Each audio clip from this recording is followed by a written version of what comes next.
Hello, नमस्कार, आदाब, सत श्री अकाल और अस्सलाम वालेकुम। मैं हूं मोहम्मद अहमद काज़मी, लेकर आया हूं आपका पसंदीदा कार्यक्रम नज़र दुनिया पर। यूक्रेन और रूस के बीच आज 14वें दिन भी जंग जारी रही। यूक्रेन की राजधानी कीव पर रूस का कंट्रोल अभी तक नहीं हो पाया है। अमेरिका ने रूस से तेल और गैस इंपोर्ट करने पर पाबंदी लगा दी है। साथ ही ब्रिटेन ने मरहलेवार तरीके से रूस के खिलाफ पाबंदियां लगाने का ऐलान किया है। इसके जवाब में रूस ने भी वेस्टर्न मुल्कों से कुछ प्रोडक्ट्स के इंपोर्ट पर रोक लगा दी है। रूस ने यूरोप को गैस सप्लाई रोकने की भी धमकी दी है। यूरोप रूस से मिलने वाली गैस सप्लाई पर बहुत ज़्यादा डिपेंड है। इसी बीच लेबनान के हिजबुल्लाह लीडर हसन नसरुल्लाह ने कहा है कि यूक्रेन जंग वेस्टर्न मुल्कों की नैतिक गिरावट यानी मॉरल डाउनफॉल का नतीजा है। उन्होंने कभी फिलिस्तीनियों और यमन के लोगों पर हो रहे जुल्म पर आवाज़ नहीं उठाई। साथ ही यूक्रेन से इंसानी कॉरिडोर के जरिए जंग के इलाके से आम लोगों को निकालने का सिलसिला आज भी जारी रहा। आखिर तक ज़रूर देखें। आपसे गुजारिश है कि अगर आपने अभी तक media star world YouTube channel subscribe नहीं किया है तो सब्सक्राइब कर लें और घंटी दबाना ना भूलें ताकि हमारी हर नई वीडियो का नोटिफिकेशन आप तक पहुंच सके। आगे बढ़ने से पहले आप में से जो लोग अच्छी अंग्रेजी बोलना सीखना चाहें, इस सिलसिले में ऑनलाइन क्लासेस 10 मार्च से शुरू होने जा रही हैं। देखिए इस सिलसिले में अहम जानकारी। क्या आप जानते हैं हिंदुस्तान में जो लोग इंग्लिश फ्लुएंटली बोलते हैं they earn 34% more than those who do not speak English properly, और उन्हें उनसे कई गुना ज़्यादा अपॉर्चुनिटीज़ भी मिलती हैं। आप अंग्रेजी समझते हैं और पढ़ भी लेते हैं, but when it comes to speaking, when it comes to making your point effectively, you struggle a lot. If that is the case with you, I have something for you that is going to help you become fluent and confident speaker, ताकि आप आने वाली opportunities को अपने हाथ से जाने ना दें। I am Ramiz Abdul Wadud, founder of Noble Education Academy, and I have helped more than 3,000 individuals become fluent, confident, and effective speakers. और आज आपकी मदद के लिए I bring you a 20-day live Speak and Influence workshop, जहां मैं आपको सिखाऊंगा how to speak English fluently with confidence, how to sound like a native, and how you can inspire every time you speak.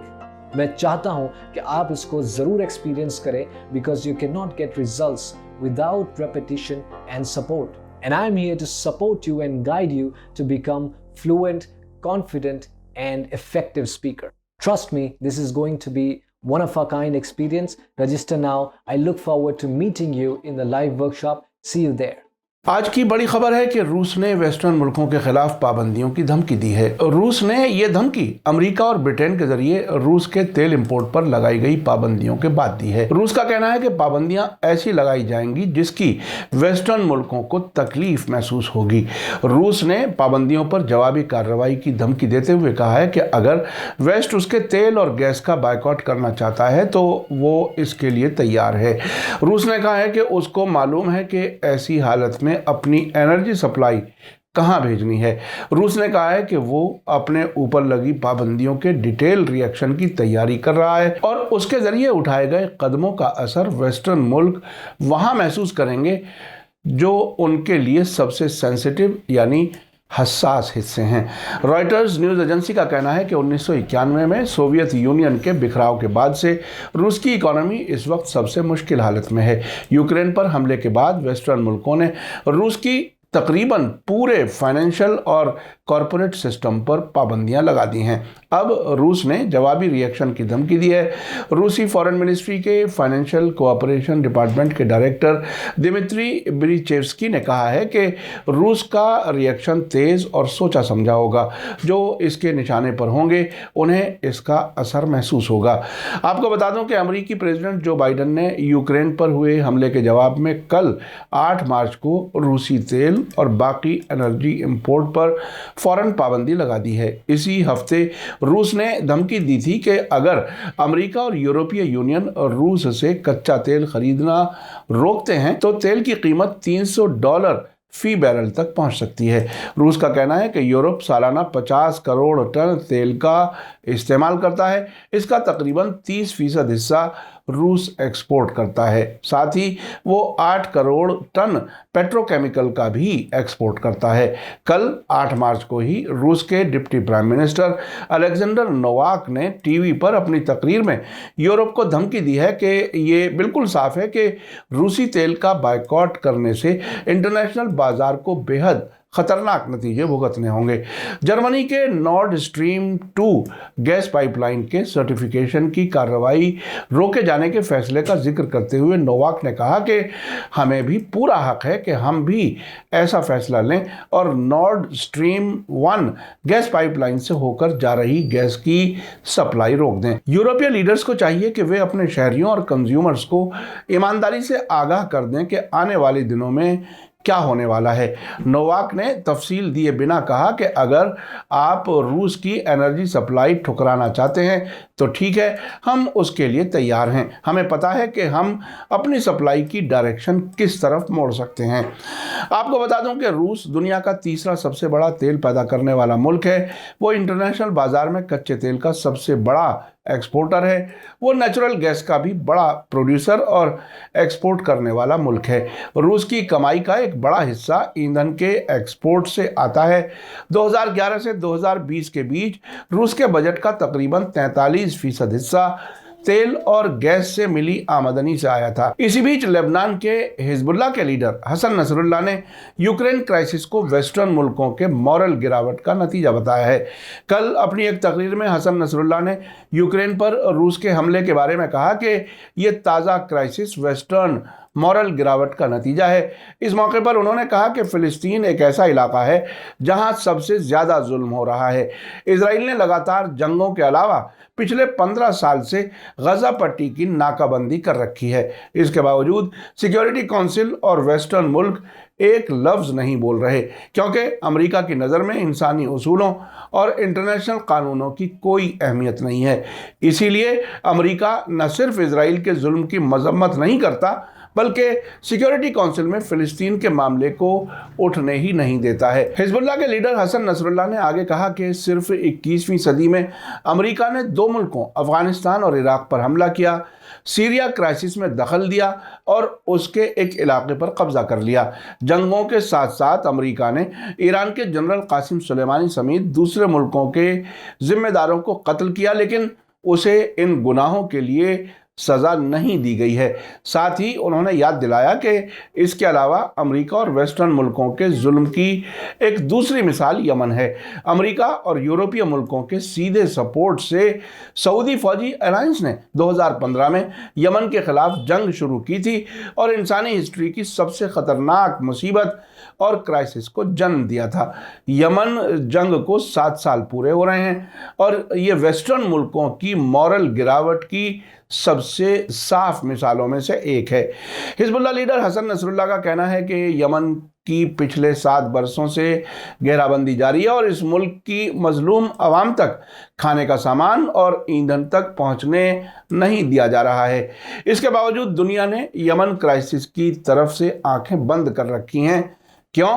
क्या इसलिए कि Yemen के लोग गोरी चमड़ी के नहीं हैं? उन्होंने कहा कि ये सभी मिसालें वेस्टर्न मुल्कों की मॉरल गिरावट को साबित करती हैं, क्योंकि ये वो मुल्क हैं जो रेफ्यूजीज़ के साथ भी नस्ल, रंग और मजहब की बुनियाद पर फ़र्क करते हैं। हसन नसरुल्लाह का मानना है कि हालिया यूक्रेन क्राइसिस ने वेस्ट की मॉरल गिरावट से पूरी तरह से पर्दा उठा दिया है। इसी बीच टॉप अमरीकी खुफिया अफसरान ने कल ट्यूसडे को यूक्रेन में अगले कुछ हफ्तों में बहुत ख़राब हालात होने की वार्निंग दी है, क्योंकि रूस यूक्रेन पर और ज़्यादा हमले करना चाहता है। वॉशिंगटन से अल अरेबिया के रिपोर्टर जोसेफ हाबूश ने बताया है कि अमेरिका के नेशनल इंटेलिजेंस के डायरेक्टर एवरिल हेंस ने हाउस इंटेलिजेंस कमेटी को बताया है कि रूसी प्रेसिडेंट व्लादिमीर पुतिन यूक्रेन में अपने हमले बढ़ा सकते हैं और उनके पीछे हटने के इम्कान नहीं है। उन्होंने अमेरिकी अफसरों के अब से पहले के बयान को भी दोहराया कि रूस काफ़ी फौजी सप्लाई में कमी और यूक्रेन के लोगों की तरफ से उम्मीद से ज़्यादा रेजिस्टेंस का सामना कर रहा है। साथ ही CIA के सरबराह विलियम बर्न्स ने वार्निंग दी है कि यूक्रेनी फौजों के लिए आम लोगों के मारे जाने की परवाह किए बिना पुतिन के हमलों की वजह से अगले कुछ हफ्ते बहुत बुरे साबित हो सकते हैं। पेंटागन की डिफेंस खुफिया एजेंसी के डायरेक्टर ने कहा है कि पेंटागन का अंदाजा है कि अब तक 2000 से 4000 रूसी फौजी मारे जा चुके हैं। इसी बीच खबर है कि यूक्रेन में रूस ने 6 जगहों पर आम लोगों के जंग के इलाके से बाहर निकलने के लिए इंसानी कॉरिडोर के लिए आज 12 घंटे के लिए हमले रोकने का ऐलान किया है। BBC के मुताबिक यूक्रेन के डिप्टी प्राइम मिनिस्टर ने कहा है कि रूस जंग से सबसे ज्यादा अफेक्टेड 6 इलाकों में 12 घंटे का सीज फायर लागू करने के लिए राजी हुआ है। डिप्टी प्राइम मिनिस्टर इरिना वेरेशुक ने कहा है कि सीज फायर के दौरान आम लोग इन इलाकों से निकल सकेंगे। उन्होंने बताया कि रूस 6 शहरों में सुबह 9 बजे से रात 9 बजे तक के लिए जंग बंदी लागू करने के लिए राजी हो गया है। उधर रूस के नेशनल डिफेंस कंट्रोल सेंटर के सरबराह मिखाइल मिजिंत्सेव का कहना है कि रूस की फौज सीज फायर के दौरान रेजिम ऑफ साइलेंस पर अमल करेगी। इससे पहले रूस और यूक्रेन के बीच समझौते की 3 कोशिशें नाकाम हो चुकी हैं। कल ट्यूसडे को सूमी शहर से तकरीबन 7000 लोग निकाले गए थे, जिनमें से 694 भारतीय स्टूडेंट्स भी शामिल थे। आपने देखा कि एक तरफ रूस अमेरिका और वेस्टर्न मुल्कों की तरफ से लगाई गई पाबंदियों का सख्त जवाब देने की बात कर रहा है, साथ ही सीज फायर करके आम लोगों को जंग के इलाके से निकालने का रास्ता भी दे रहा है। यूक्रेन के प्रेसिडेंट अब से पहले कह चुके हैं कि अब वो नेटो की मेंबरशिप के लिए दबाव नहीं डालेंगे। रूस की हर मांग के बारे में वे अब बात करने के लिए तैयार हैं। जानकारों का कहना है कि अब रूस की तरफ से मजबूती दिखाए जाने के बाद अमेरिका और नेटो के मुल्कों की कमजोरी सामने आ रही है। इसी वजह से अब यूक्रेन के प्रेसिडेंट रूस की सभी शर्तें कबूल करने के लिए तैयार हो रहे हैं। मीडिया स्टार वर्ल्ड लगातार यूक्रेन जंग की खबरें आप तक पहुंचा रहा है। इसी के साथ मुझे दीजिए इजाजत। आज का एपिसोड कैसा लगा कमेंट्स में जरूर लिखें। थैंक यू, धन्यवाद, शुक्रिया।